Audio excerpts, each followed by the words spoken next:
क्या आप जानते हो पायरेट किंग बनने का सपना देखने वाला लूफी ग्रैंड लाइन में कदम रखते ही मौत के कितने करीब पहुंच गया था। लॉकडाउन में दुश्मनों ने उसे फांसी देने की कोशिश की और ग्रैंड लाइन की शुरुआत में ही उसका सामना हुआ एक ऐसी विशाल वेल से जो 50 साल से अपने साथियों का इंतजार कर रही है। आज हम वन पीस सीजन 2 के पूरा सीन बाय सीन हिंदी में समझने वाले हैं, तो वीडियो को अंत तक जरूर देखिए क्योंकि कहानी अभी बस शुरू हुई है। एपिसोड 1 की शुरुआत एकदम धमाकेदार होती है। शेलडाउन्स के एक महीने बेस पर बॉरक वर्क्स के 3 नए एजेंट का एंट्री होती है, मिसेस 5, मिस वैलेंटाइन और सबसे खास miss all Sunday. Miss all Sunday एकदम कूल और डेंजरस अंदाज में मरीन बेस में घुस जाती है। उसके पास फ्लावर फ्रूट की पावर है। वो मरीन के शरीर पर एक एक्स्ट्रा हाथ उगा देती है जिससे वो मरीन खुद अपने हाथों से परेशान हो जाती है। ये इंट्रोडक्शन दिखाता है कि बॉरक वर्क्स कितना खतरनाक ऑर्गेनाइजेशन है और ये स्ट्रॉ हेड्स के पीछे पड़ने वाले हैं क्योंकि उनका एक साथी मिस्टर 7 सीजन 1 में ज़ोरो के हाथों से मारा गया था। सीजन 1 के बाद Straw Hat crew Going Merry पर ग्रैंड लाइन की तरफ सेल कर रही है। एक प्रॉब्लम आ गई है, खाना खत्म होने वाला है। सांजी कितना भी जादू करे, सप्लाईज तो चाहिए ही, तो उन्हें नियरेस्ट आइलैंड पर रुकना पड़ेगा। वो नियरेस्ट आइलैंड है लॉन्ग टाउन। यह आइलैंड ईस्ट ब्लू का सबसे बड़ा मरीन बेस है और यहीं पर legendary pirate king Gol D Roger को एग्जीक्यूट किया गया था। सिर्फ यूसुफ को खतरे का एहसास हो रहा है, बाकी सबके अपने काम है। सांजी को खाना चाहिए, नामी को कपड़े, ज़ोरो को तलवार और लूफी वो अपने आइडल रॉजर की एग्जीक्यूशन साइट देखना चाहता है। एपिसोड में गोल्डी रॉजर का एक पुराना फ्लैशबैक दिखाया जाता है जिसमें वो गार्ड से रिक्वेस्ट करता है कि उसके बेटे का ख्याल रखना। ये बात आगे स्टोरी में बहुत इम्पोर्टेंट बनेगी। लॉकडाउन के पोर्ट पर कैप्टन स्मोकर एक पकड़े हुए पायरेट के साथ आता है। वो लोअर रैंक मरीन्स को पायरेट लेके जाने का ऑर्डर देता है और उन्हें अलर्ट रहने को कहता है क्योंकि फेस्टिवल की वजह से काफी पायरेट्स आने वाले हैं। स्मोकर पेट्रोल के लिए निकल जाता है। गोल्डी रॉजर की एग्जीक्यूशंस की 22वीं एनिवर्सरी पर एक फेस्टिवल चल रहा है। लॉकडाउन में पूरे शहर में रौनक है, लेकिन मरीन्स भी हाई अलर्ट पर है। बहुत सारे डेंजरस लोग इस फेस्टिवल में आ रहे हैं। नामी और यूसुफ लॉकडाउन के फैशन डिस्ट्रिक्ट में घूम रहे हैं और शॉपिंग का मजा ले रहे हैं। उन्हें पता नहीं कि डोर से एक मिस्टीरियस ग्रीन हैंड आदमी उन्हें क्वाइटली देख रहा है। ज़ोरो स्वॉर्ड शॉप में जाता है जहाँ शॉपकीपर इपोनमात्सु उसे तलवार बेचने के लिए मनाने की कोशिश करता है, लेकिन ज़ोरो मना कर देता है। तभी एक यंग वुमन रश करके अंदर आती है। उसका नाम है ताशिगी। वो तलवारों की दीवानी है, एक्सपर्ट है। वो ज़ोरो की तलवार को पहचान लेती है। ये वादो इचिमोंजी है, 21 ग्रेट स्वॉर्ड में से एक है। ताशिगी ज़ोरो को संदाई केत्सु के बारे में भी बताती है। ये एक कर्स स्वॉर्ड है जिसे कोई वेल्ड करने की हिम्मत नहीं करता, लेकिन ज़ोरो डायरेक्टली वो तलवार उठाता है और एक स्पेक्टाकुलर डिस्प्ले में प्रूफ करता है कि उसकी विल कर्स से भी ज्यादा स्ट्रॉन्ग है। इम्प्रेस्ड होके इपोनमात्सु उसे तीसरी तलवार भी फ्री में दे देता है। अभी तक ज़ोरो को पता नहीं कि ताशिगी एक मरीन है और ताशिगी को पता नहीं कि ज़ोरो एक पायरेट है, लेकिन ये राज एपिसोड के एंड तक खुल जाएगा। लूफी लॉकडाउन में अपने उत्साह के साथ घूम रहा है। पहले लगता है कि वो बार्तोलोमियो नाम के एक रॉच का शिकार होने वाला है, लेकिन एक्चुअली वो बगी द क्लाउन एंड अलविदा के जाल में फंस जाता है, जो दोनों सीजन 1 में हारने के बाद बदला लेने के लिए तैयार है। अलविदा सीजन 1 से काफी अपग्रेड हो गई है। उसने सुबह सुबह नोमी खाया है जिसके बाल किसी भी अटैक से फिसलते हैं। ये उसे प्रैक्टिकली इनविंसिबल बना देता है। वो लूफी को नॉकड आउट कर देती है और उसके हाथ सेस्टन हैंडकफ में बंद कर देती है, जो उसकी डेविल फ्रूट पावर को कम्प्लीटली ब्लॉक कर देता है। अलविदा और बगी एक टेंट में लूफी का एक नकली ट्रायल कंडक्ट करते हैं और फिर प्लान बनाते हैं कि उसे एग्जीक्यूशन प्लेटफॉर्म पर पब्लिकली एग्जीक्यूट करेंगे, वहीं जहाँ गोल्डी रॉजर को मारा गया था। ये कमोशंस पूरे शहर में फैल जाता है। स्मोकर को उसके सबॉर्डिनेट से रिपोर्ट मिलती है कि कुछ पायरेट्स एग्जीक्यूशन प्लेटफॉर्म पर दिखे हैं। वो और ताशिगी तुरंत वहाँ जाने का फैसला करते हैं। बाकी Straw Hat Pirates Going Merry की तरफ लौट रहे होते हैं। जब उन्हें पता चलता है कि लूफी कहीं नहीं है, वो उसे ढूंढने निकल जाते हैं और पूरे एग्जीक्यूशन प्लेटफॉर्म की तरफ भागते हैं। सीजन 2 का पहला बड़ा एक्शन सीन यहाँ होता है, एकदम धमाकेदार। पूरी क्रू एग्जीक्यूशन प्लेटफॉर्म पर इकट्ठा हो जाती है। स्ट्रॉ हेड्स, बगी के पायरेट्स, स्मोकर, ताशिगी सब एक साथ। एग्जीक्यूशन प्लेटफॉर्म पर लूफी का एक बहुत इम्पोर्टेंट कैरेक्टर मोमेंट आता है। वो अपनी मौत का सामना बिना किसी डर के करता है, बिल्कुल स्माइल के साथ। बुरा नहीं मानता। वो एग्जीक्यूशन प्लेटफॉर्म से पायरेट्स किंग बनने का ऐलान करता है। फिर बगी तलवार उठाता है और आसमान से बिजली गिरती है जो बगी की तलवार से टकराती है और पूरा प्लेटफॉर्म तहस नहस हो जाता है। लूफी आजाद हो जाता है। ये कोई कोइंसिडेंस नहीं लगता। बगदाद के बीच ज़ोरो और ताशिगी का पहला फाइट होता है। दोनों को अब पता चल गया है कि वो कौन है। ये एक इंटेंस एनकाउंटर है, लेकिन ज़ोरो ऊपर ताशिगी को जीवित छोड़ देता है। ताशिगी अब पूरी तरह डिटरमाइंड है ज़ोरो को ढूंढने की और स्मोकर उसका उसका साथ दे रहा है। वापस लॉन्ग टाउन में मिस ऑल संडे एक बार में ताशेगी से मिलती है और उसे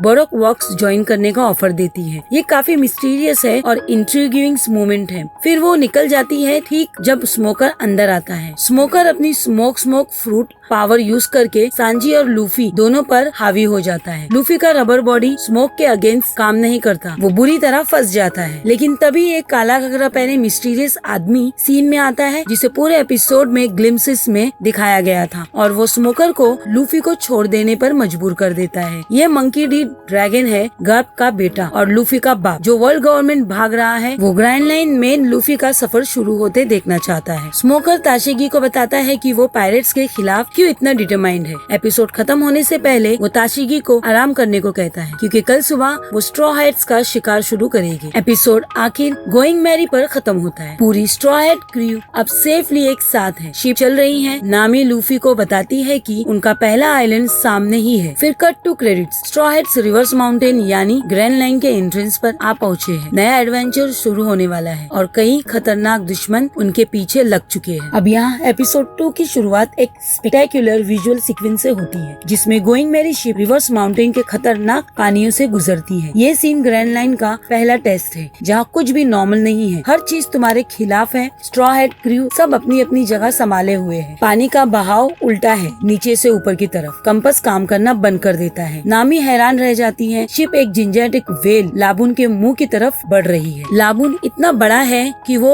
गोइंग मैरी को पूरी तरह निगल सकता है और उसका पेट का तेजाब जहाज को डिसॉल्व कर सकता है अगर वो उन्हें जल्दी बाहर ना निकाले। लूफी काफी वक्त से पहले शिप से कूद जाता है और ट्विन केप्स पे उसे होश आता है। बाकी सब क्रू मेंबर्स जोरो, नामी, सांजी, यूसुफ जहाज के साथ वेल के अंदर चले जाते हैं। अंदर अंधेरा और गहरे पानी का एक स्ट्रेंज दुनिया है। लूफी ट्विन केप्स पे उठता है जहाँ वो एक लोकल लाइट हाउस कीपर से मिलता है जिसका नाम क्रॉकस है। क्रॉकस एक बार का नेविगेटर है जिसका अब काम है लाइट हाउस के पास रहना और लाबून को सीडेटिव इंजेक्ट करना ताकि वो रेड लाइन से सर न टकराए। रेड लाइन एक रिंग जैसी कॉन्टिनेंट है जो दुनिया को रैप करती है। अब लूफी अपने क्रू की चिंता में घबराया हुआ है। क्रॉकस थोड़ा बेफिक्र, थोड़ा मिस्टीरियस लगता है। यहाँ लूफी की एक वल्नरेबल साइड दिखती है। वो जो हमेशा खुद पर कॉन्फिडेंट रहता है वो एक पुराने आदमी से मदद मांगता है क्योंकि उसका क्रू अंदर बंद है। क्रॉकस का राज भी रिवील होता है। क्रॉकस की गोल्ड रॉजर से पहचान थी। वो रॉजर पायरेट्स का हिस्सा रहा था। यह रेवलेशन साइंस के लिए एक बड़ा मोमेंट है। जब लूफी बाहर सोल्यूशन ढूंढ रहा होता है बाकी क्रू लाबून के अंदर से रास्ता निकालने की कोशिश करते हैं। इसी दौरान उन्हें दो नए कैरेक्टर मिलते हैं, मिस वेडनेसडे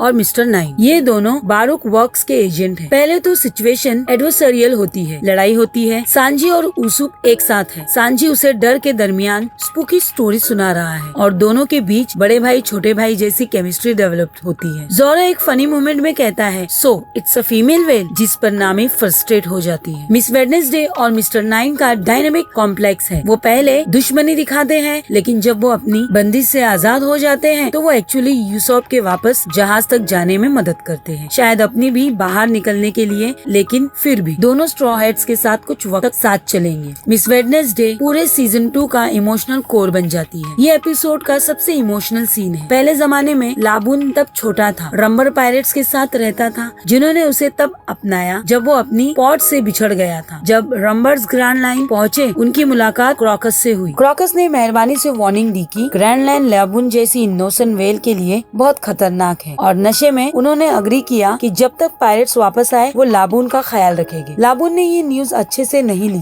तब से लाबून बड़ा होता रहा और रेड लाइन से टकराता रहा, उम्मीद में कि वो उसे तोड़कर दूसरी तरफ अपने दोस्तों तक पहुंचा जाएगा। वो इस कोशिश में खुद को मार देगा, इसलिए क्रॉकस उसे सेडेटिव देता है लेकिन अब ज्यादा दे देकर वो काम करना बंद हो गया है। इस फ्लैशबैक में एक मेजर कैरेक्टर का सरप्राइज इंट्रोडक्शन होता है, ब्रूक, जो अपने आइकॉनिक टॉप हैट और वायलिन के साथ रंबर पायरेट्स के साथ दिखता है। वो लाबून को बिंग्स ब्रू बजाता है जिससे वेल खुशी से उछलता है। ये बहुत पहले का इंट्रोडक्शन है मांगा से कंपेयर करे तो। जब वक्त आता है लूफी को लाबून को मनाने का तो वो उसी पुराने शांति को गाता है जो रंबर पायरेट्स लाबून के लिए गाया करते थे। इस गाने की आवाज सुनकर लाबून ऊपर आता है और गोइंग मैरी को बिना किसी मुश्किल के बाहर आने देता है। जोरो को अपनी लंबी स्वॉर्ड से लाबून के मुंह में घुसने की जरूरत नहीं पड़ती। जाने से पहले लूफी लाबून के सर पर अपना जॉली रॉगर पेंट करता है और प्रॉमिस करता है कि लाबून अब स्ट्रॉ हैट पायरेट्स का हिस्सा है और वो वापस जरूर आएगी, इसलिए उसे और सर नहीं टकराना चाहिए। बहुत हार्ट कॉमिक मूवमेंट था। एपिसोड में ये भी पता चलता है कि ग्रैंड लाइन का मैग्नेटिक फील्ड बिल्कुल उल्टा है, इसलिए नामी का रेगुलर कंपास काम नहीं करता। उन्हें लॉक पोस्ट चाहिए, एक स्पेशल कंपास जो नियरेस्ट आइलैंड के मैग्नेटिक फील्ड से लॉक हो जाता है। ये बेसिकली पूरी ग्रैंड लाइन जर्नी का नेविगेशन सिस्टम है। नामी ने लॉक पोस्ट का नाम तक नहीं सुना था। इसका नहीं होना एक एक्सटेंशियल क्राइसिस बना देता है उसके लिए। लकीली क्रॉकस के पास एक एक्स्ट्रा लॉक पोस्ट है। वो क्लियरली स्ट्रॉ हैट्स में यकीन रखता है, यहाँ तक कि वो गोल्ड रॉजर की तस्वीर से बात करता है। एपिसोड के कई सीन लॉकडाउन में होते हैं। एपिसोड 1 के इवेंट्स के बाद स्मोकर लूफी के पीछे ग्रैंड लाइन जाना चाहता है, जिसके लिए फॉर्मल परमिशन चाहिए क्योंकि मरीन्स का वहाँ ज्यूरिडिक्शंस नहीं है। वो क्लियरली रॉज जाने का प्लान बना रहा है, लेकिन पहले गर्प आता है एक जरूरी बात के लिए। गर्प स्मोकर को समझाता है कि सिर्फ लूफी के पीछे भागना ज्यादा इम्पोर्टेंट चीजें नहीं है। वो बात करता है किंगडम ऑफ अलाबास्ता की मिसिंग पायरेट्स के बारे में, एक उभरते रेवोल्यूशनरी आर्मी के बारे में जिसका लीडर ड्रैगन है, जिसने एपिसोड 1 में लूफी को बचाया, और बारूक वर्क के बारे में जिसका एक मेंबर गार्प स्मोकर से जिंदा पकड़वाना चाहता है। ये सब कन्वर्सेशन मांगा में होती ही नहीं है। नेटफ्लिक्स ने इन्हें इसलिए ऐड किया ताकि गर्प, कोबी और हेलमेपो इस सीजन में रेलेवेंट रहे और अलाबास्ता रेवोल्यूशनरी आर्मी, ड्रैगन और बारोक वर्क जैसी इम्पोर्टेंट स्टोरी को सेटअप किया जा सके। इसी मीटिंग में ताशिगी बस करती है और स्क्रीन पर मिस ऑल संडे की तस्वीर देखती है और क्लियरली उसे पहचान लेती है। ये एक इम्पोर्टेंट रिवील मोमेंट है। ताशिगी कोबी और हेलमेपो से इंस्पायर होती है, जो गर्प के लेसन शेयर करते हैं कि ऑर्डर्स ब्लाइंडली फॉलो करने की जगह अपना कोड फॉलो करो। ताशिगी ने डिसाइड किया कि वो स्मोकर के साथ ग्रैंड लाइन जाएगी क्योंकि वो अपना स्वॉर्ड कलेक्शन कंप्लीट करना चाहती है और उसके लिए उसे जोरो के स्वॉर्ड्स चाहिए। ये आगे की एक्साइटिंग मैचअप का सेटअप है। जाते जाते यूसुफ क्रॉकस की लाइट हाउस का डोर ठीक करता है और कहता है अगर क्रॉकस कभी बोर हो तो वेल के अंदर बहुत जगह है। क्रॉकस इसका मजेदार जवाब देता है। स्ट्रॉ हैट्स अपने लॉक पोस्ट के साथ पहले आइलैंड की तरफ निकल पड़ते हैं। नए मेहमान मिस वेडनेसडे और मिस्टर 9 साथ हैं। अब असली सफर शुरू हो चुका है, जहाँ आगे और भी खतरनाक दुश्मन, रहस्यमयी संगठन और बड़े बड़े एडवेंचर उनका इंतजार कर रहे हैं। एपिसोड 3 में स्ट्रॉ हैट्स पहुँचते हैं विस्की पिकर, एक ऐसा टाउन जो बहुत ज्यादा वेलकमिंग है। जोरो का लेजेंडरी 100 असैसिन वाला फाइट है। इस सीजन का सबसे बड़ा प्लॉट ट्विस्ट है और एक शॉकिंग क्लिफ हैंगर है। और एपिसोड 4 में डायरेक्टली जाते हैं एक प्री हिस्टोरिक आइलैंड पर, little garden dinosaurs, Viking giant और एक डेंजरस वैक्स ट्रैप जिसमें पूरे क्रू फंस जाती है, प्लस एक नया जबरदस्त विलन की एंट्री। ये दोनों एपिसोड मिलके इस सीजन का सबसे एक्साइटिंग कॉम्बो है, तो वीडियो एंड तक जरूर देखो, बीच में मत छोड़ना। तो चलो स्टार्ट करते हैं। एपिसोड की शुरुआत होती है जोरो के साथ, जो गोइंग मैरी पर ट्रेनिंग कर रहा है और ड्रैकुल मिहावेक के तानेबाज विजन से हॉन्टेड है। सीजन 1 में मिहावेक ने जोरो को ह्यूमिलेट किया था। वो पल जोरो के दिमाग से गया नहीं। जोरो कंटिन्यूसली यही इमेजिन करता है कि मिहाक उसे टॉन्ट कर रहा है। ये जोरो के लिए एक इनर डेमन बन गया है जो उसे आगे बढ़ने पर मजबूर करता है। जोरो का एक ही सपना है, दुनिया का सबसे बड़ा स्वॉर्डमैन बनना। लूफी आता है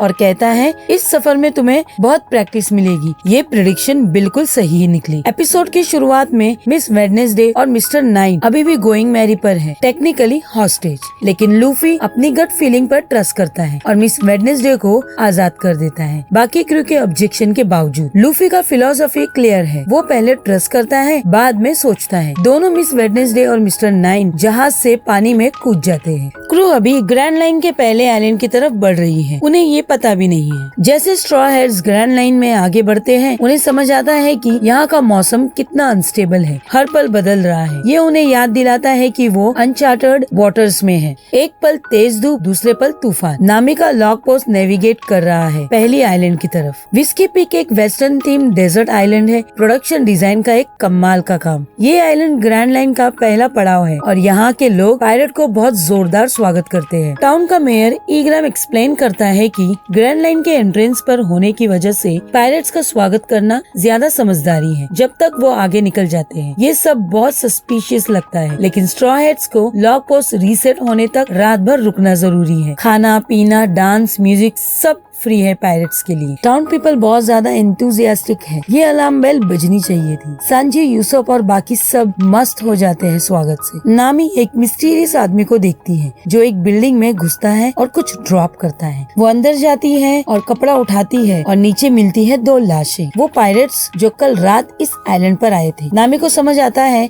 इस टाउन के लोग पायरेट से नहीं मिलते बल्कि उन्हें मार देते हैं। वो एक नकली वर्म का इस्तेमाल करते हैं, पायरेट्स को नींद और दारू में डुबा देते हैं, फिर उन्हें कत्ल करके कैक्टस माउंटेन्स के ऊपर दफना देते हैं। नामी तुरंत वापस मूड आदमी से लड़ती है और वहाँ से भागती है। वो जोरो को ढूंढने के लिए निकलती है, जो ऑलरेडी 2 टाउन्स पीपल को ठोक चुका होता है। दोनों मिलकर डिसाइड करते हैं क्रू को अलर्ट करना होगा। अब की नामी और जोरो को पता चल गया है कि ये टाउन एक जल ट्रैप है। दोनों अलग हो जाते हैं। नामी लूफी को ढूंढने जाती है और जोरो टाविन की तरफ बढ़ता है, जहाँ सांजी और यूसोप है। टाविन में घुसते ही जोरो पर 100 बारूक वर्क्स असैसिन टूट पड़ते हैं। ये पूरा सीक्वेंस वन पीस सीजन 2 का सबसे बड़ा एक्शन सीन है और ऑनेस्टली पूरी सीरीज का बेस्ट एक्शन कोरियोग्राफी है। ये सीन रिफ्रेशिंगली प्रैक्टिकल है, वायर वर्क भी है, एक पुरानी कुंफू मूवी की तरह। जोरो सिस्टमेटिकली असैसिन को काटता हुआ ऊपर की तरफ बढ़ता जाता है और बीच बीच में मेहॉक के विजन यूज ऑन करते रहते हैं। क्या होता है इस फाइट में? जोरो 3 स्वॉर्ड से अकेले पूरी आर्मी से लड़ रहा है। एक नकल डस्टर वाली नन भी है जिससे औरो भिड़ा है, उसे भी वो मार देता है। मिस्टर 9 भी इस फाइट में है। जोरो उसे भी ह्यूमिलिएट करता है। जोरो अकेले सबको निकाल देता है, लेकिन जानता है ये सिर्फ एक छोटा सा कदम है। उसकी असली जर्नी में शो बहुत अच्छे से जोरो और मेहॉक के आने वाली टक्कर बिल्ड कर रहा है। इसी दौरान मिस वेडनेसडे और इग्राम गोइंग मैरी छोड़ देने की कोशिश करते हैं, एक इनिशियली मिस्टीरियस वजह से। लेकिन जब मिस्टर 5 और मिस वैलेंटाइन वहाँ पहुँचते हैं तो सच सामने आता है। इग्राम एक्चुअली मिस्टर 8 है, बारूक वर्क का एक सीनियर एजेंट। मिस वेडनेसडे को मिस्टर 5 और मिस वैलेंटाइन पकड़ने आई है। मिस वेडनेसडे असल में नेफरटेरी वीवी है, अलाबास्ता की शहजादी। वो और इग्राम, जो रॉयल गार्ड के कैप्टन है, बारूक वर्क्स में अंडरकवर गए थे ताकि मिस्टर 0 बारूक वर्क का मिस्टीरियस बॉस की असली पहचान पता कर सके। मिस्टर 0 अलाबास्ता में फसाद फैला रहा है और एक सिविल वॉर की तरफ ले जा रहा है। ये रेवलेशंस बहुत इम्पोर्टेंट है क्योंकि वीवी का पूरा सफर अब समझ आता है। बाहस्ता का मिशन क्लियर होता है, सीजन का मेन आर्क एस्टेब्लिश हो जाता है। जब लूफी सच जानता है, वो बिना किसी हेसिटेशन के वीवी की हिफाजत का जिम्मा लेता है क्योंकि यही लूफी करता है। स्ट्रॉ हेड्स का नया मिशन वीवी को सेफली अलाबास्ता पहुंचाना। वीवी के पास मिस्टर 0 की आइडेंटिटी का राज है जो उसके पास पहुंचना चाहते हैं। इग्राम अपनी लाइफ से डिसाइड करता है कि वो दूसरों को भागने का वक्त देगा, वो खुद पीछे रह जाता है। ये मिस्टर 5 और मिस वैलेंटाइन की विलेनी और पावर का एक बड़ा शोकेस है। मिस्टर 5 इग्राम पर अटैक करता है और उसे आग लगा देता है, एक ट्रेजिक और ड्रामेटिक मोमेंट। इग्राम का सेक्रीफाइस वीवी और स्ट्रॉ हेड्स के लिए रास्ता बनाता है। वीवी बिल्कुल टूट जाती है, इग्राम उसका ट्रस्टेड गार्डियन था। जोरो के हाथ ह्यूमिलिएट होने के बाद मिस्टर 9 ताविन में दारू पी रहा होता है, लेकिन जब मिस्टर 5 और मिस वैलेंटाइन उसे वीवी के बारे में पूछते हैं, वो इनकार कर देता है। अपने पार्टनर को बेट्रे करने से वो घमंड से कहता है कि मिस्टर 0 ने ऑलरेडी अनलकीएस्ट को उनके पीछे भेज दिया होगा। ये एक सरप्राइजिंगली हीरोइक मोमेंट है इस विलेन के लिए। गोइंग मैरी पर जब वीवी इग्राम के साथ जो हुआ उससे सैड हो जाती है। नामी उसके पास जाती है और उसे कंसोलेशंस देती है। ये दोनों के बीच एक बहुत टचिंग फ्रेंडशिप की शुरुआत है। नामी खुद एक ट्रेजिक बैक स्टोरी वाली कैरेक्टर है, वो दर्द समझती है। ये सीन एपिसोड के एक्शन के बीच एक बहुत जरूरी इमोशनल ब्रीथिंग रूम है। एपिसोड का अंत होता है एक मेजर क्लिफ हैंगर के साथ। मिस ऑल संडे अपनी सिग्नेचर फ्लावर पेटल्स के साथ गोइंग मैरी पर प्रकोट करती है और ये क्लियरली कोई अच्छी खबर नहीं है। मिस ऑल संडे बारूक वर्क की सबसे मिस्टीरियस और डेंजरस फिगर है। वो कैसे जहाज तक पहुंची, वो क्यों आई, अगले एपिसोड में पता चलेगा। मिस ऑल संडे का रोल पूरे सीजन 2 में बढ़ बढ़ के एक मेजर कैरेक्टर बन जाता है और सीजन 3 में भी वो सेंट्रल रोल में होगी। एपिसोड 4 की शुरुआत होती है गोइंग मैरी पर। Miss all Sunday straw hats के सामने आती है और उन्हें वार्न करती है कि लिटिल गार्डन उनकी आखिरी जगह हो सकती है, मतलब वहाँ उन्हें मार दिया जाएगा। वो पूरे क्रू को अकेले सबड्यू कर देती है सिर्फ एक सीन में। ये दिखाता है कि वो कितनी डेंजरस है। सांजी उसकी तरफ अट्रैक्ट होता है, लेकिन मिस ऑल संडे बिल्कुल इग्नोर करती है। Miss all Sunday straw hats को एक इटर्नल पोज देती है। ये एक स्पेशल लॉक पोज है जो हमेशा एक ही आइलैंड की तरफ पॉइंट करता है। वो सजेस्ट करती है कि क्रू वहाँ चली जाए और बारूक वर्क से छुप जाए। वो प्रॉमिस करती है कि वो उन्हें अपने ऑर्गेनाइजेशन से बचाएगी, लेकिन लूफी ने ये ऑफर नहीं माना। उसने इटर्नल पोज सीधा तोड़ दिया। वो वीवी को अलाबास्ता पहुँचाने का अपना प्रॉमिस किसी भी हालत में तोड़ना नहीं चाहता, चाहे कुछ भी हो जाए। मिस ऑल संडे स्मिक करती है और उन्हें गुड लक कह के चली जाती है। जाते जाते वो वार्न करती है बारूक वर्क अब उनके पीछे है। लिटिल गार्डन एक प्रीहिस्टोरिक बायोलॉजिकल एनॉमली है, एक ऐसा आइलैंड जो टाइम में समय फ्रीज हो गया है। यहाँ एक्सोटिक प्लांट्स है, जाइंट वीनस फ्लाई ट्रैप्स है और हाँ सच्चे डायनासोर्स भी है। क्रू अलग अलग ग्रुप में आइलैंड एक्सप्लोर करने निकले हैं। जोरो और सांजी एक कंपटीशन शुरू कर देते हैं, कौन पहले अपने डिनर के लिए कोई बड़ा जानवर मारेगा। नामी उसोप के पीछे भागती है जब वो वापस शिप पर चला जाता है और लूफी वीवी के साथ आइलैंड एक्सप्लोर करने निकलता है। जोरो और सांजी दोनों आइलैंड पर एक दूसरे से कम्पीट करते हैं, कौन पहले डायनासोर मार के खाने लाएगा। ये उनकी ऑनगोइंग राइवलरी का एक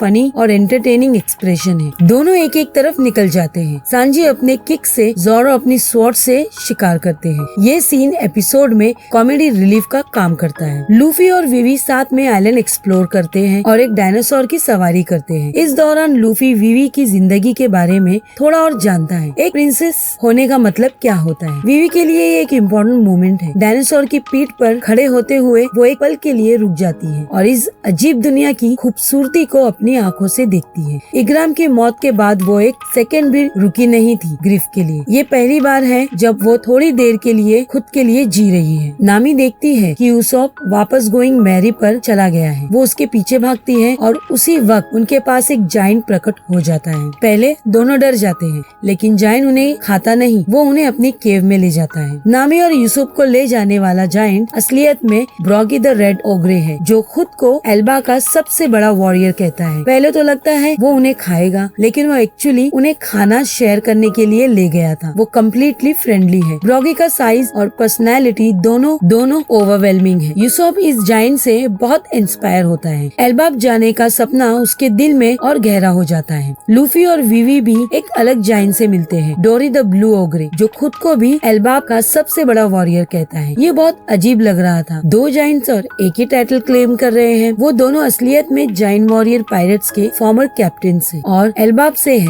और ये राज खुलता है, ये दोनों 100 साल से एक दूसरे से लड़ रहे हैं और हर बार उनकी लड़ाई ड्रॉ होती है। आइलैंड का वोल्केनो रोज एक बार फटता है और यही उनके ड्वेल का सिग्नल होता है। लूफी और विवी को आइलैंड पर बड़ा सारा मीट मिलता है। लूफी बिना सोचे समझे खाने लग जाता है और तभी डोरी प्रकट होता है, जो अपने खाने को खाते देख खुश नहीं होता। Typical Luffy movement. Little garden पर स्ट्रॉ हैट्स अकेले नहीं है। एक और मिस्टीरियस लड़की छुप छुप के घूम रही है, मिस गोल्डन वीक। वो पहले जोरो की टांग पर एक पीला सर्कल ड्रॉ करती है, जिससे जोरो की आंखें ब्रीफली पीली हो जाती है और वो अजीब तरह बिहेव करने लगता है, बिल्कुल उसकी नॉर्मल पर्सनालिटी से उल्टा। बाद में वो नामी की टांग पर एक हरा सर्कल ड्रॉ करती है। सेम इफेक्ट है, हाइपोनेटिक पेंट है जो स्किन एब्जॉर्प्शन से इमोशंस और बिहेवियर कंट्रोल करती है। जोरो जो कभी नहीं हंसता, वो जोर जोर से हंसने लगता है। नामी भी अजीब तरह एक्ट करती है। मिस गोल्डन वीक का पावर कलर ट्रैप बहुत डेंजरस है। मिस्टर 5 और मिस वैलेंटाइन लिटिल गार्डन पर पहुंचते हैं और उन्हें मिस्टर 3 मिलता है, एक सेल्फ स्टाइल आर्टिस्ट जो वैक्स फ्रूट खा चुका है, जिससे वो कैंडल वैक्स जनरेट और मैनिपुलेट कर सकता है। उसका रोल प्ले किया है डेविड डैसमैल्चियन ने। परफेक्ट कास्टिंग है। मिस्टर 3 इन्हें बता चुका होता है कि मिस्टर 0 ने उसे भेजा है विवी को पकड़ने की गलती सुधारने के लिए, लेकिन जाइंट उनका रास्ता रोक रहे हैं। इसलिए मिस्टर 3 उन्हें डील देता है, जाइंट को रास्ते से हटाओ और मैं मिस्टर 0 को रिकमेंड करूंगा कि वो तुम्हें ना मारे। वेल्कानो फटता है, सिग्नल है ड्वेल का। ब्रूगी और डोरी एक बार फिर एक दूसरे से मिलते हैं, पीते हैं और लड़ते हैं। ये एक स्पेक्टेकुलर सीन है, दो वाइकिंग जाइंट का क्लैश जो 100 साल से हर रोज होता आ रहा है। लूफी और विवी दूर से ये स्पेक्टेकल देख रहे हैं। नामी और उसोप ब्रूगी की केव से ये देखते हैं। फाइट एपिक है, लेकिन CGI थोड़ी ऑब्वियस है। मिस्टर 5 ने अपना एक बूगा बॉम्ब ब्रूगी के आले के टंकार्ड में छुपा दिया था। जब ब्रूगी वो पीता है तो बॉम्ब उसके पेट में ब्लास्ट करता है। वो अंदर से कमजोर हो जाता है। इस कमजोरी का फायदा उठाते हुए डोरी ब्रोगी को अपनी तलवार से घुसने में कामयाब हो जाता है। ये दोनों बेस्ट फ्रेंड के बीच एक हार्ट वार्मिंग मोमेंट है। एक ने दूसरे को धोखा नहीं दिया, लेकिन हालात ने उन्हें तोड़ दिया। लूफी दूर से देख रहा होता है। वो जानता है कि कुछ गलत हुआ है। वो ऑफिसर एजेंट को ढूंढने के लिए चेस करता है, लेकिन उसी वक्त नामी मिस गोल्डन वीक के पेन की वजह से ऑलमोस्ट कामाटोस हो चुकी है और मिस वैलेंटाइन आसानी से उसे उठा के किडनैप कर लेती है। यूसुफ रॉक फेस से गिर जाता है। नामी की किडनैपिंग एक बड़ा क्राइसिस बन जाती है। यूसुफ गिर के डोरी के केव तक पहुंचता है। वो डोरी को सच बता देता है कि ये चीटिंग हुई थी, कि ब्रॉगी ने कुछ नहीं किया। डोरी ये सुन के बहुत गुस्से में आ जाता है, लेकिन वो अपने तरीके से ये मामला सुलझाना चाहता है। वो यूसुफ को अकेला छोड़ के अपने केव में चला जाता है। यूसुफ अभी एपिसोड के एंड तक अकेला रह जाता है, लेकिन यही उसकी असली टेस्ट है। है, क्या वो एक हीरो की तरह रिस्पॉन्ड कर सकता है जब सब कुछ उसके ऊपर हो। मिस्टर 3 अपना मास्टरपीस शुरू करता है, एक टायर्ड वैक्स स्ट्रक्चर जो स्लोली विवी नामी और जोरो को जिंदा मूर्तियां बना देगा। मॉल्टन वैक्स की बूंदे तेज तेज सॉलिड होती जा रही है। ये एक मिस गोल्डविक ने पहले ही लूफी को ब्लू सर्कल से पकड़ लिया था और मिस्टर फाई ने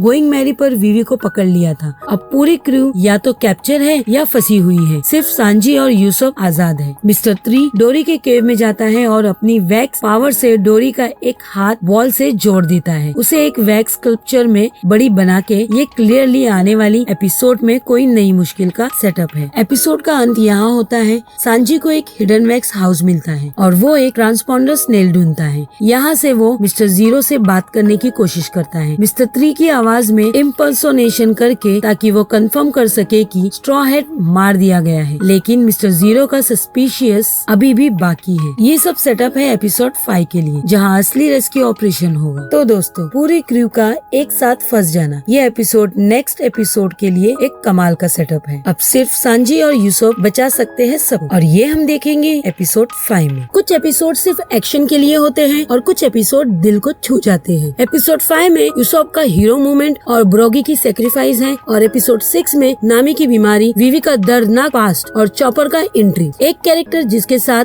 आप लिटरली प्यार कर जाओगे। एपिसोड की शुरुआत होती है मिस्टर 3 के डिमेंटेड प्लान से। उसने विवी, जोरो और नामी को एक जायंट वैक्स बर्थडे केक के निचले टायर पर रख दिया है, बिल्कुल शादी के केक पर ब्राइड और ग्रूम की फिगर्स की तरह। मोमबत्तियां जला दी गई है और पिघलती वैक्स उन पर गिरती रहेगी, और धीरे धीरे ये सब वैक्स की मूर्तियां बन जाएंगी जिंदा। ये मिस्टर 3 का मास्टरपीस है। वो इसे एक आर्ट फॉर्म समझता है। क्लॉक टिक कर रही है, जितनी जल्दी वैक्स सॉलिड होगी उतनी जल्दी ये सब खत्म हो जाएगा। लूफी इस सीन में नहीं है, वो कहीं और फंसा हुआ है। लूफी मिस गोल्डन वीक का प्लेथिंग बन चुका है। उसने एपिसोड 4 में लूफी पर जो ब्लू सर्कल ड्रॉ की थी वो डिप्रेशन का कलर था, और लूफी इतनी गहरी उदासी में डूब चुका है कि जब यूसुफ उसे बीच पर ढूंढ के पूछता है, वो कुछ भी नहीं बोल सकता। वो सिर्फ उदास बैठकर घूरता रहता है। मिस गोल्डन वीक एक ऑर्केस्ट्राइज लोनर है जो हिस्टोरिकली अकेली रही है, और उसका आर्ट उसकी ताकत है। वो लोगों के इमोशंस को लिटरली कलर करती है। अलग अलग रंग, अलग अलग जज्बात कंट्रोल करते हैं। लूफी उसकी सबसे नई पपेट है। यूसुफ इस एपिसोड में बहुत ज्यादा फोकस पाता है, बिल्कुल उसी तरह जैसे एपिसोड 3 में जोरो का था।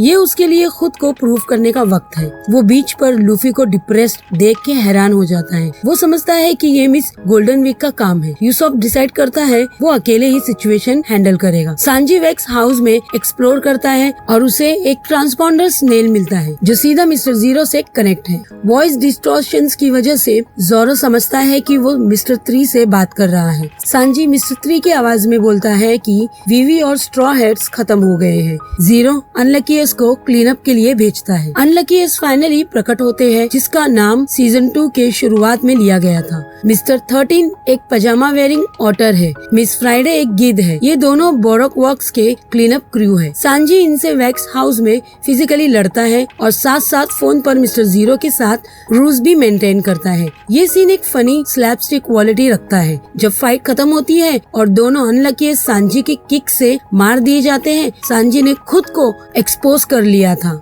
वो 0 को बता देता है कि उसके स्टूजेस डेड है और वो मिस्टर प्रिंस है। उसे ढूंढता ढूंढता ब्रोगी तक पहुंचता है और वो जिंदा है, बहुत बुरी तरह घायल है लेकिन जिंदा है। ब्रोगी यूसुफ को एनकरेज करता है, कहता है कि वो अपनी हीरो स्टोरीज को सच बना के दिखाए। ये यूसुफ के लिए जेन्युइनली इंस्पायरिंग मोमेंट है। ब्रोगी का यकीन यूसुफ में एक नई जान फूंक देता है। यूसुफ डिसाइड करता है वो लूफी को बचाएगा और पूरे क्रू को। यूसुफ बीच पर दौड़ता हुआ पहुंचता है और मिस गोल्डन वीक को रोकने की कोशिश करता है। घबराहट में वो उसकी पेन पैलेट उसके मुंह पर फेंक देता है और इससे सब रंग एक साथ मिक्स हो जाते हैं। मिस गोल्डन वीक की पर्सनालिटी वाइल्ड एक्सट्रीमिस्ट में फ्लक्चुएट करने लगती है। खुशी, गुस्सा, डर, एक के बाद एक। ये बिल्कुल एक्सीडेंट था लेकिन काम कर गया। यूसुफ खुद भी हैरान था कि एक्चुअली काम कर दिया। मिस गोल्डन वीक ने लूफी को समुद्र में चलने का कमांड दिया था और वो कर रहा था। यूसुफ ठीक वक्त पर पहुंचता है और लूफी को पानी से बाहर खींच लेता है, वरना डेविल फ्रूट यूजर होने की वजह से लूफी डूब जाता। ये लूफी के लिए लाइफ और डेथ मोमेंट था।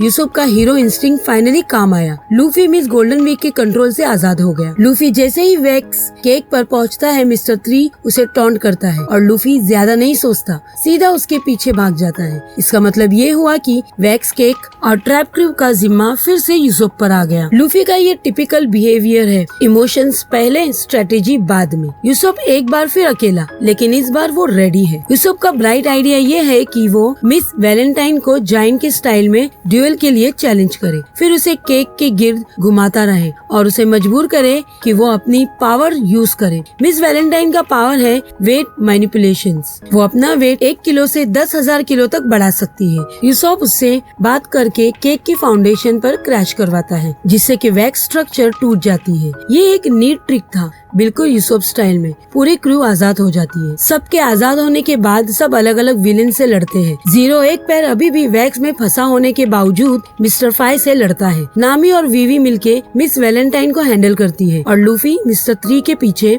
भागता हुआ उसकी क्रीपी मेज तक पहुंचता है। मिस्टर 3 ने एक पूरी मेज बना रखी है जिसमें उसके वैक्स रेप्लिकाज है। लूफी के क्रू के सबके वो एक क्रीपी आर्टिस्टिक दुनिया है जिसमें लूफी रास्ता ढूंढ रहा है। मिस्टर 3 जेन्युइनली अनसेटलिंग विलेन है। डेविड की एक्टिंग कमाल की है। लूफी इवेंचुअली मिस्टर 3 तक पहुंचता है और उसे निपटा देता है। मिस्टर 3 सरवाइव करता है और यही इंटरेस्टिंग है। मिस्टर 3 को हराने के बाद लूफी डोरी के केव में जाता है और वैक्स से उसका हाथ आजाद करता है। डोरी थोड़ा और बहुत जख्मी है, लेकिन वो जिंदा है। सब गोइंग मैरी पर वापस आते हैं और अलाबास्ता की तरफ चलने का फैसला होता है। वीवी खुद कहती है कि वो अपना रास्ता खुद ढूंढ सकती है, लेकिन लूफी ने प्रॉमिस किया है और वो तोड़ने वाला नहीं। वीवी ऑफिशियली स्ट्रॉ हेड्स की क्रू मेंबर बन जाती है। गोइंग मैरी जैसे लिटिल गार्डन से निकलना शुरू करती है, एक जिंजैंटिक गोल्ड फिश उन पर अटैक करता है, लेकिन ब्रॉगी और डोरी अपनी वेपन से इसे मार के स्ट्रॉ हेड्स को बचाते हैं, अपनी वेपन्स कुर्बान करके। और उनका अगला ड्वेल हाथ से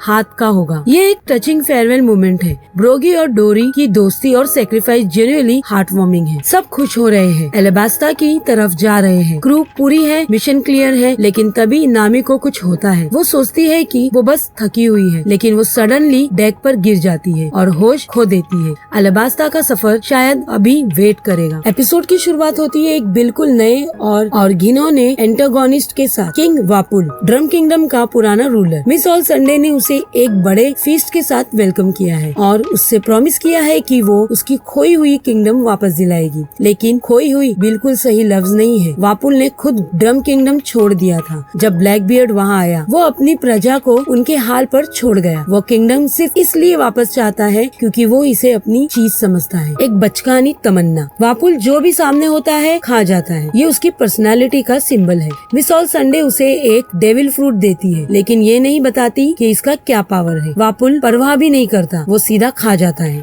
एपिसोड 5 के क्लिफ हैंगर के बाद नामी डेडली इल है। एक मिस्टीरियस बीमारी ने उसे पकड़ लिया है जो लिटिल गार्डन से कॉन्ट्रैक्ट की गई है। अलाबास्ता अभी भी वीक दूर है और इसलिए क्रू डिसाइड करती है कि सबसे नजदीकी आइलैंड पर जाओ और मेडिसिन हेल्प ढूंढ लो। नामी बहुत कमजोर है, वो खुद चल भी नहीं सकती। पूरी क्रू परेशान है। नामी के बिना नेविगेशन भी इम्पॉसिबल है। सबसे नजदीकी आइलैंड है ड्रम आइलैंड। ड्रम आइलैंड एक अच्छा न्यूज और बुरी खबर दोनों लाता है। अच्छा ये आइलैंड अपनी पायनियरिंग मेडिकल एक्सपर्टाइज के लिए मशहूर है। बुरा वीवी यहाँ परसोना नॉन गिराता है क्योंकि ड्रम किंगडम और अलाबास्ता की पॉलिटिकल हिस्ट्री बहुत कॉम्प्लिकेटेड है, इसलिए वीवी को अपनी असली पहचान छुपानी होगी। वीवी एक प्रिंसेस है जो अपनी ही आइडेंटिटी नहीं बता सकती। ये उसके लिए इमोशनली मुश्किल है। पहला फ्लैशबैक दिखाता है छोटी वीवी को जो एक वर्ल्ड गवर्नमेंट मीटिंग में है, छुपकर सारी बातें सुन रही है। उस मीटिंग में किंग वापुल और वीवी के वालिद किंग कोबरा दोनों मौजूद थे। तब भी वो लोग ड्रैगन के रेवोल्यूशनरी आर्मी के बारे में चिंता कर रहे हैं। लेकिन ये सीन मेनली इसलिए दिखाया गया है कि वापुल कितना अनरीजनेबल और नेस्टी था। तब भी नेटफ्लिक्स ने एक ऐसी चाइल्ड एक्ट्रेस ढूंढी है जो चरित्र चंद्रान से इतनी मिलती जुलती है कि देख के हैरान रह जाते हो। ये कास्टिंग कंसिस्टेंसी दोनों टाइमलाइंस को बहुत इफेक्टिवली कनेक्ट करती है। वापुल ने छोटी वीवी को बिना किसी वजह से सीधा थप्पड़ मार दिया। कोई रीजन नहीं, कोई ट्रिगर नहीं, सिर्फ पूरे नेस्टीनेस। ये सीन वापुल की विलेनी को कंफर्म करता है। ऑडियंस को इंस्टेंटली उससे नफरत होने लगती है। वीवी का ड्रम आइलैंड से डर अब समझ आता है। ड्रम आइलैंड की सिविलियन बहुत वेलकमिंग नहीं है। है शुरू में, लेकिन डेल्टन सिविलियन गार्ड का कैप्टन इवेंचुअली उन्हें आने देता है। वो बता देता है कि पूरे आइलैंड पर सिर्फ एक डॉक्टर बचा है। वो डॉक्टर कास्टल में रहती है जो एक पहाड़ के ऊपर है और ज्यादातर लोग सोचते हैं कि वो एक डायन है। नामी की हालत इतनी सीरियस है कि कोई ऑप्शन नहीं। लूफी और सांजी डिसाइड करते हैं कि वो नामी को खुद पहाड़ पर ले जाएंगे। जोरो और यूसोप विवी के साथ विलेज में रुकते हैं। लूफी और सांजी नामी को लेके पहाड़ पर चढ़ना शुरू करते हैं। बिल्कुल फ्रिजिड कंडीशन में, बर्फ है, तूफान है, रास्ता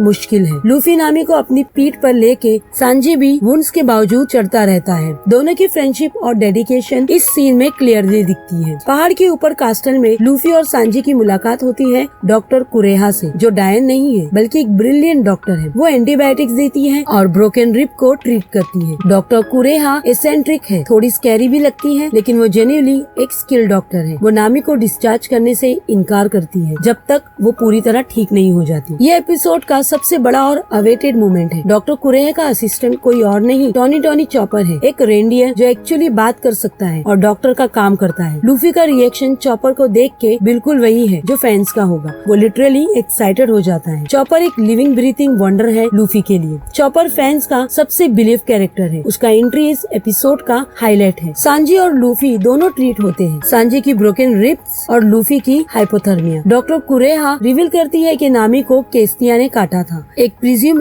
एक्सटिंक्ट इन्फेक्शियस टिक। यही उसकी मिस्टीरियस बीमारी की वजह थी। ये लिटिल गार्डन जैसी प्री हिस्टोरिक आइलैंड पर जाने का नतीजा था। वहाँ वो चीजें हैं जो दूसरी जगह एग्जिस्ट नहीं करती। ट्रीटमेंट शुरू होती है, नामी थोड़ी बेटर फील करती है, लेकिन कुरेहा उसे तब तक डिस्चार्ज नहीं करेगी जब तक वो पूरी तरह ठीक ना हो। नीचे विलेज में जोरो, उसोप और विवी डाल्टन के साथ है। डाल्टन ड्रम किंगडम का एक हॉनेस्ट और केयरिंग लीडर है। वो अपनी प्रजा की परवाह करता है, वापुल का उलट। डाल्टन विवी को ट्रस्ट करता है। धीरे धीरे विलेज की हालत दिखती है। वापुल के जाने के बाद क्या हुआ, ये सीन पॉलिटिकल हिस्ट्री को ग्राउंड लेवल से दिखाती है। एपिसोड 2 के बाद पहली बार स्मोकर और ताशेगी वापस आते हैं। वो एक मरीन कम्युनिकेशंस आउटपोस्ट पर पहुंचते हैं और वहाँ एक गार्ड डेड मिलते हैं। स्मोकर अज्यूम करता है कि ये स्ट्रॉ हेड्स का काम है, लेकिन एक्चुअली ये बारूकवक की करतूत है। ये गर्ग के मिशन को कंप्लीट करने का मौका है। बारूकवक एजेंट को जिंदा पकड़ना। Smoker baseball theme miss Thursday से लड़ता है। ताशेगी का मुकाबला होता है मिस्टर 13 वही पजामा वेयरिंग आउटर से। सिर्फ मिस्टर 13 जिंदा बचता है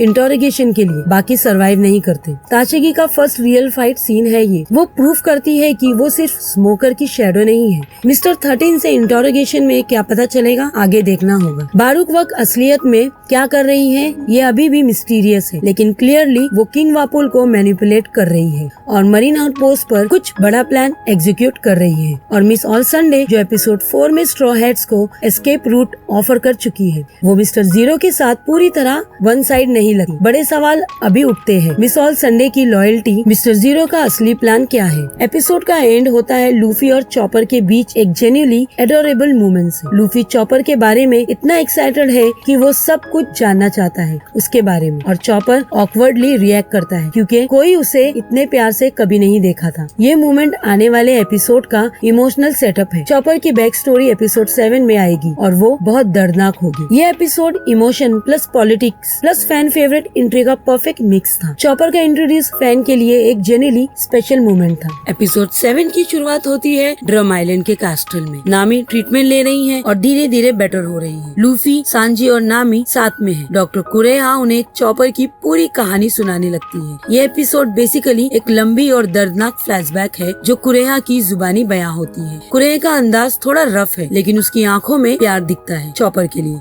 लूफी बहुत अटेंशन से सुन रहा है जो उसके लिए रेयर है। ये एपिसोड पूरे सीजन का बेस्ट एपिसोड है। फ्लैशबैक में रिवील होता है कि किंग वापुल ने एक क्रूल डिक्री दिया था, पूरे किंगडम के सब डॉक्टर या तो उसके लिए काम करे या मौत। इसका नतीजा ये हुआ कि आम लोगों के लिए कोई हेल्थ केयर नहीं बची। जो डॉक्टर वापुल के लिए काम नहीं करना चाहते थे उन्हें मारा गया या भागना पड़ा। इस पर्ज में सिर्फ 2 डॉक्टर जिंदा बचे, डॉक्टर कुरेहा और एक एकेंट्रिक आदमी जिसका नाम है हिरुलुक। वापुल की सेल्फिशनेस और क्रूअल्टी यहाँ बिल्कुल क्लियर हो जाती है। आम लोग बीमार पड़ रहे हैं, कोई इलाज नहीं। ये सीन वापुल को एक जेन्युइनली हेटफुल विलेन बनाता है। चॉपर को हमेशा से एक मॉन्स्टर समझा जाता है। वो एक रेंडियर था जिसने एक्सीडेंटली डेविल फ्रूट खा लिया और उससे वो बात कर सकता था और इंसानों जैसी कुछ एबिलिटीज आ गई। न इंसान उसे अपनाते थे न जानवर, वो दोनों दुनिया में आउटसाइडर था। चॉपर एक डीपली लोनली एग्जिस्टेंस जी रहा था। लोग उसे देख के डरते या नफरत करते, ये उसके दिल पर बहुत गहरा असर था। एक दिन हीरो लुक ने एक घायल चॉपर को ढूंढा और उसे अपने पास ले गया। उसने चॉपर के वुंड ट्रीट किए। हीरो लुक का थियरी था कि चॉपर की अजीब अपीयरेंस और बात करने की एबिलिटी इसलिए थी क्योंकि उसने एक्सीडेंटली डेविल फ्रूट खा लिया था। पहली बार किसी ने चॉपर को मॉन्स्टर नहीं कहा। हीरो लुक की एक्सेप्टेंस ने चॉपर की जिंदगी बदल दी। ये सीन बहुत वार्म और हार्ट वार्मिंग है। हीरो लुक एक एक्सेंट्रिक ड्रीमर था। उसका एक बड़ा सपना था कि वो एक क्योर ऑल डेवलप करेगा जो दुनिया की सब बीमारियां खत्म कर देगा। ये सपना पागलपन जैसा लगता था, लेकिन चॉपर इस ऑप्टिमिज्म से बहुत ज्यादा इम्प्रेस हुआ। चॉपर ने डिसाइड किया कि वो हीरो लुक जैसा डॉक्टर बनना चाहता है। हीरो लुक के घर में एक स्कल और क्रॉसबोन्स लगा हुआ था जो चॉपर ने एक सिंबल की तरह एक्सेप्ट किया। लिमिटेशंस को तोड़ने का सिंबल, इसलिए एपिसोड 6 में जब लूफी ने वो स्कल चॉपर के चेस्ट में देखा, चॉपर इतना सेंसिटिव था। वक्त के साथ चॉपर और हीरो लुक का रिश्ता एक सरोगेट फादर सन रिलेशनशिप में बदल गया। चॉपर ने मेडिसिन सीखना शुरू किया। हीरो लुक ने उसे प्यार दिया जो चॉपर को कभी नहीं मिला। चॉपर की पहली बार कोई फैमिली थी। ये सीन बहुत जेन्युइनली टचिंग है। दोनों मिलके पेशेंट्स ट्रीट करते हैं, एक्सपेरिमेंट करते हैं। फिर एक दिन पता चला कि हीरो लुक खुद एक लाइलाज बीमारी में मुब्तला है। वो जानता था कि उसकी मौत आने वाली है। वो नहीं चाहता था कि चॉपर उसे मरते हुए देखे, इसलिए उसने चॉपर को दूर करने की कोशिश की। हीरो लुक ने चॉपर से कहा कि उसके वुंड्स हील हो गए हैं और उसे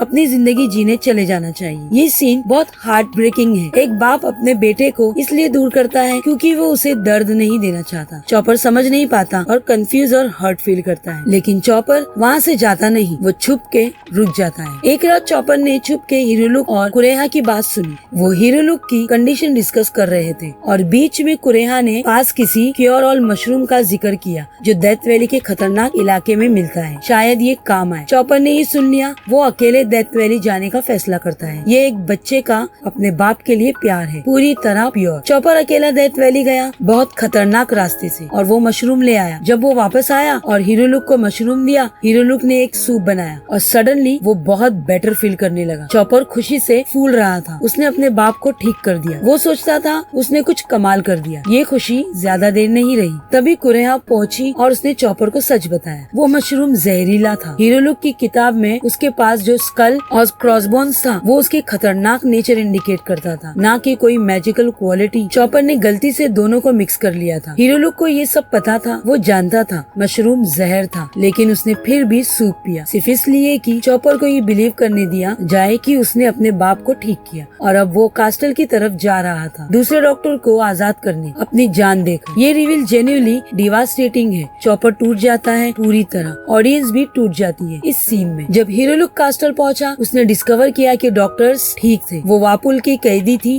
लेकिन जिंदा थे। वापुल ने नेचुरली उस फुजिटिव डॉक्टर को इमीडिएटली एग्जीक्यूट करने का हुक्म दिया। हीरो लुक का आखिरी एक्ट था अपनी खुद की जान लेना, पहले डेल्टन से रिक्वेस्ट करके कि वो चॉपर को कुछ ना करे जो वहाँ आने वाला था। हीरो लुक ने जिंदगी अपनी शर्तों पर खत्म की। वो किसी के हाथ नहीं मरा, वो खुद अपना मास्टर था आखिर तक। ये वन पीस का सबसे पावरफुल डेथ सीन में से एक है। डेल्टन अपने वादे का पक्का निकला। वो कास्टल के बाहर चॉपर का इंतजार करता रहा और उसे रोका, कहा कि आप अपने बाप की तरह जिंदगी जियो। डेल्टन ने यहाँ एक कदम और उठाया और वापुल के खिलाफ टर्न कर लिया, क्योंकि वो खुद भी इस सब से तंग आ चुका था। चॉपर रोता रहा लेकिन वो रुक गया। डेल्टन का ये फैसला उसकी अपनी भी आजादी थी। ये सीन होप का एक ग्लिम्स देता है डार्कनेस के बीच। चॉपर वापस हीरो लुक के घर गया, खाली घर, और वहाँ कुरेहा ने उसे अपना लिया। कुरेहा ने उसे शेल्टर दिया, ट्रेनिंग दी, और वो बाप की जगह नहीं ले सकती, लेकिन उसने जो कर सकती थी किया। चॉपर का नया घर, नया चैप्टर। कुरेहा का रफ एक्सटीरियर के पीछे एक वार्म दिल है। पूरी कहानी सुन के लूफी क्या करता है, वो चॉपर के चेस्ट से वो स्कल एंड क्रॉसबोन निकालता है और उसे प्राउडली ऊपर हैंग कर देता है और कहता है कि वो भी एक मॉन्स्टर है। ये एक डीपली टचिंग मोमेंट है। लूफी अपने तरीके से चॉपर को बताता है कि यहाँ सब मॉन्स्टर है और सब एक साथ है। नामी और सांजी दोनों इमोशनली मूव्ड है। चॉपर के लिए ये एक्सेप्टेंस का एक नया चैप्टर है। लूफी का ये सिंपल गेस्चर पूरी बैक स्टोरी का परफेक्ट जवाब है। अब वापस विलेज में जोरो, यूसुफ और विवी गार्ड कर रहे हैं। डेल्टन जंगल में स्मोक देखता है और इन्वेस्टिगेट करने जाता है। वहाँ किंग वापुल के दो साइकोपैथिक राइट हैंड में चेस और कुरोमरीमो डेल्टन पर 3 एरोस चलाते हैं। वापुल वापस आ गया है अपनी किंगडम रिक्लेम करने। डेल्टन सीरियसली जख्मी हो जाता है है, विलेज में पैनिक शुरू हो जाता है। वीवी विलेज में मिस ऑल संडे को देखती है, मतलब वापुल के साथ बारूक वर्क्स की रीएनफोर्समेंट भी है। सब कुछ एक साथ किक ऑफ होने वाला है। ये फिनाले का परफेक्ट सूप है। वापुल plus miss all Sunday double tree. Castle पर लूफी, सांजी, नामी,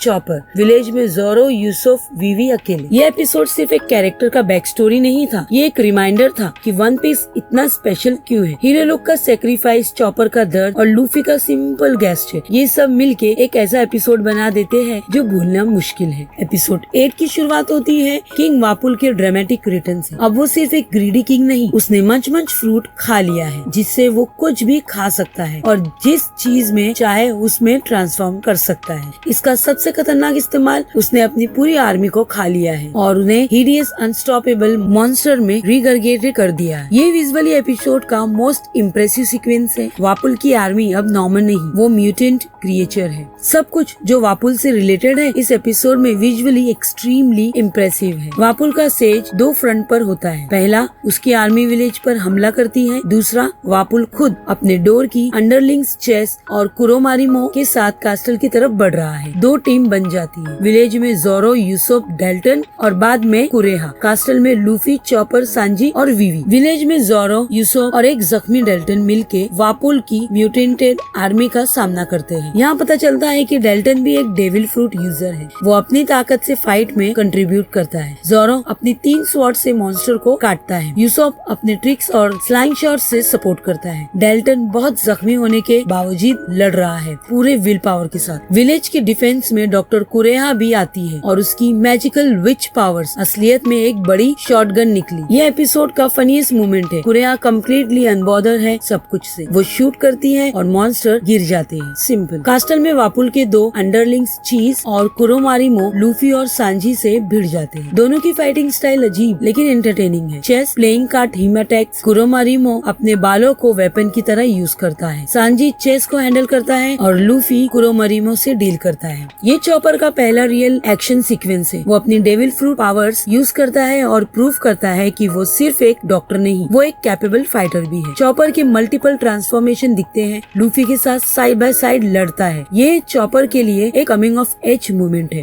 वीवी जो नीचे विलेज में थी, पहाड़ पर चढ़ के कास्टल तक पहुंची। वो क्रू के साथ होना चाहती थी और ये उसकी डिटर्मिनेशन और स्ट्रेंथ दिखाता है। वीवी सिर्फ एक प्रिंसेस नहीं, वो एक फाइटर है। कास्टल में उसकी प्रेजेंस इम्पोर्टेंट है। आखिरकार लूफी और वापुल फेस टू फेस आते हैं। वापुल अपनी मंच पावर यूज करता है। वो कास्टल की चीजें खा के खुद को ट्रांसफॉर्म करता रहता है, लेकिन लूफी के लिए ये सब कोई मैटर नहीं करता। लूफी एक पावरफुल पंच मारता है और वापुल को सीधा कास्टल की विंडो से बाहर उड़ा देता है। उसकी डेथ होती है और जैसे ही वापुल गया, उसकी म्यूटेटेड आर्मी भी डिसेंबल हो जाती है। ड्रम किंगडम फाइनली फ्री है उसकी टायरनी से। ये सेटिस्फाइंग और क्लीन एंडिंग है वापुल के लिए। स्कल एंड क्रॉसबोन्स फ्लैग भी बचा लिया जाता है। हीरो लुक की याद जिंदा है। बैटल के बाद कुरेहा के पास हीरो लुक का पिंक एलेक्सायर है। डेल्टन आर्मरी से एक कैनन लाता है और कुरेहा एलेक्सायर को एटमॉस्फेयर में फायर करती है। पूरे बर्फबारी पिंक हो जाती है, बिल्कुल चेरी ब्लॉसम की तरह, ताकि लोग वही क्यूरेटिव सर्ज और इमोशन फील कर सके जो हीरो लुक ने फील की थी। ये एपिसोड का मोस्ट ब्यूटीफुल विजुअल मोमेंट है।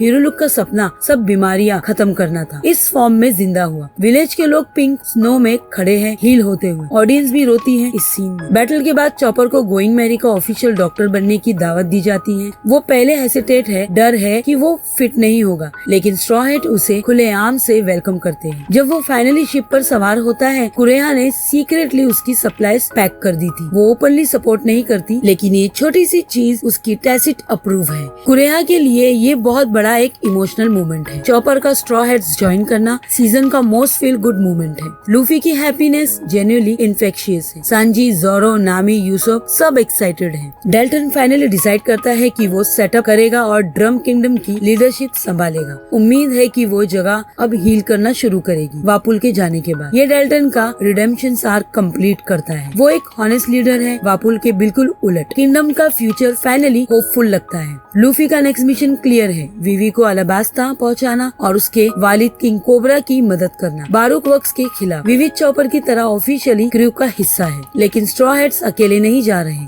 स्मोकर और ताशिगी भी अलाबास्ता की तरफ बढ़ रहे हैं। उन्होंने कम्युनिकेशन आउटपोस्ट पर वो स्नेल रिकॉर्डिंग सुन ली थी जिसमें सांजी ने एपिसोड 5 में मिस्टर जीरो से बात की थी। स्मोकर ने गलत कंक्लूजन निकाला। उसने अज्यूम किया कि स्ट्रॉ हैट बारूक वर्क्स के साथ मिलके काम कर रहे हैं और उन्होंने प्रिंसेस विवी को किडनैप किया है। ये एक डेंजरस मिसअंडरस्टैंडिंग है। स्मोकर स्ट्रॉ हैट्स को विलन समझ रहा है जबकि वो हीरोज है। सीजन 3 में ये कॉन्फ्लिक्ट मेजर रोल प्ले करेगा। तो दोस्तों, ये था वन पीस सीजन 2 का पूरा सफर। 8 एपिसोड, 8 एडवेंचर और हर बार एक नई दुनिया। हमने देखा लबून की दिल छूने वाली कहानी, एक वेल जो सिर्फ अपने दोस्तों का इंतजार कर रहा था। हमने देखा जोरो का लेजेंडरी 100 असैसिन वाला फाइट। विवी की असली पहचान ने पूरा गेम बदल दिया। यूसुफ फाइनली एक हीरो बना। नामी की बीमारी ने क्रू को एक नई जगह ले गई और चॉपर वो रेंडियर जिसे कभी भी किसी ने एक्सेप्ट नहीं किया था, स्ट्रॉ हैट पायरेट्स का हिस्सा बन गया। और सीजन का एंड, ये सीजन 2 का एक परफेक्ट ग्रैंड फिनाले था। एक्शन, इमोशन, मिस्ट्री और एक नए चैप्टर का सीधा सेटअप। अगर आपको ये पूरा सीरीज हेल्पफुल लगा तो एक काम करो, लाइक करो, सब्सक्राइब करो, बेल आइकन ऑन करो ताकि सीजन 3 का ब्रेकडाउन मिस ना हो। तो मिलते हैं अगली नई स्टोरी के साथ। तब तक के लिए बाय।